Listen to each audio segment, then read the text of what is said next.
Satyabama Institute of Science and Technology, Chennai and Sri Perumbudur.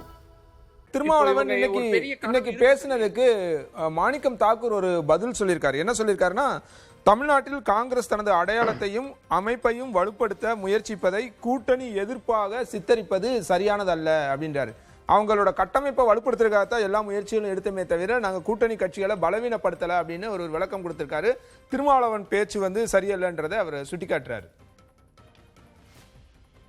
இல்ல, எனக்கு அவங்களுடைய தனி அடையாளம்னா எனக்கு புரியல. அவங்க நேத்து திமுக கூட இருந்தாங்க, இன்னைக்கு தாவேகா கூட இருக்கிறாங்க, நாளைக்கு வேற ஏதாவது ஒரு கட்சி கூட அவங்க இருப்பாங்க.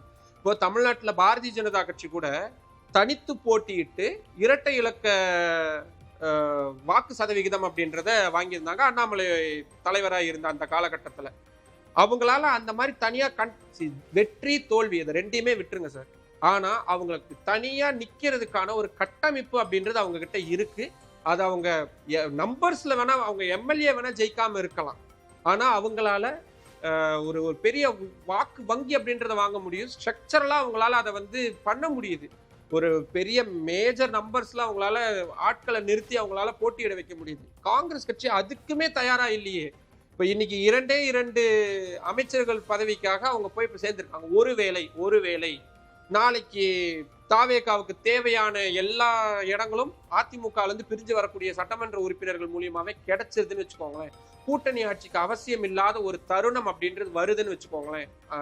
முதல்வர் விஜய் அவர்களுக்கு எதுக்கு இவங்களை வச்சிருக்கணும்?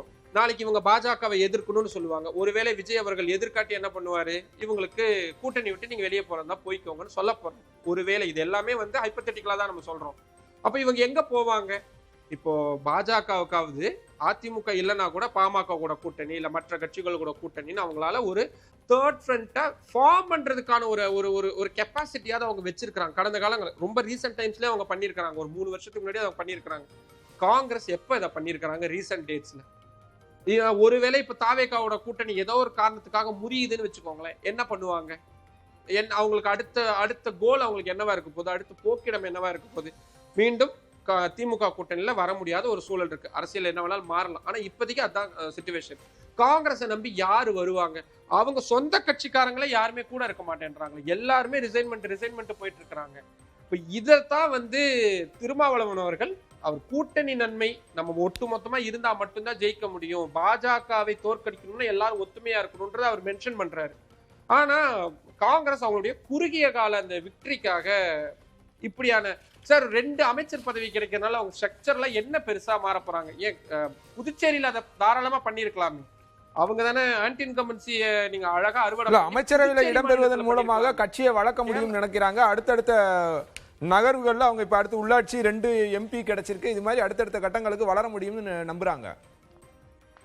அது யதார்த்தம் தானே சரி. இதை வச்சுக்கிட்டு சரி, இப்போ காங்கிரஸ் கட்சியுடைய அல்டிமேட் கோல் என்னவா இருக்கும்? தமிழ்நாட்டுல ஒரு 2 அமைச்சர் பதவியை பெறது, ஒரு 4 MP பதவியை பெறது, அது இருக்குமா? ராகுல் காந்தியை பிரதமர் பதவியில உட்கார வைக்கிறது அவங்களுடைய அல்டிமேட் கோலா இருக்குமா? எது அவங்களோட அல்டிமேட் கோல்? ஆப்வியஸ்லி ராகுல் காந்தியை பிரதமர் பதவியில உட்கார வைக்கணும் அப்படின்றது அவங்களோட அல்டிமேட் கோலா இருக்கணும். அவங்க அதை நினைக்கிறாங்களா விரும்புறாங்களான்றது நமக்கு தெரியல, ஆனா அதுதான் இருக்கணும். ஆனா அதுக்கான வழிகளை இவங்க செய்யறாங்களா?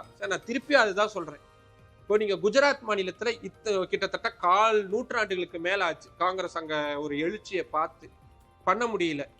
மத்திய பிரதேசத்துல எத்தனை முறை தேர்தல் வந்துட்டு போகுது.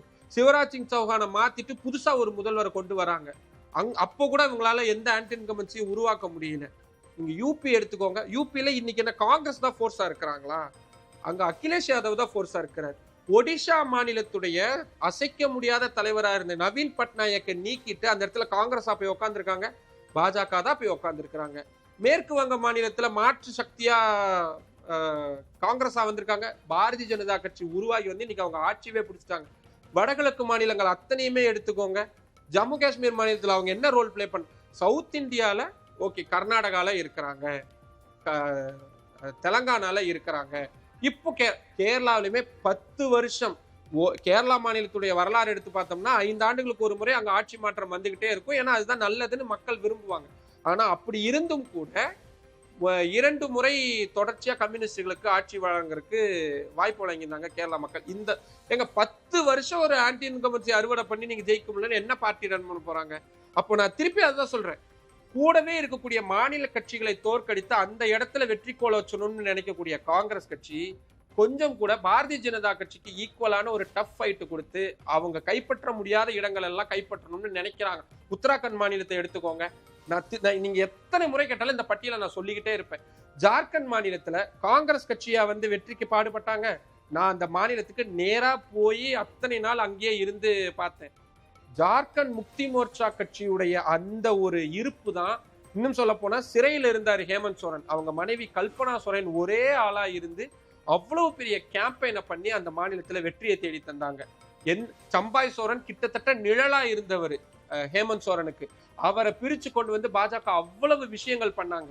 Satyabama Institute of Science and Technology, Chennai and Sri Perumbudur.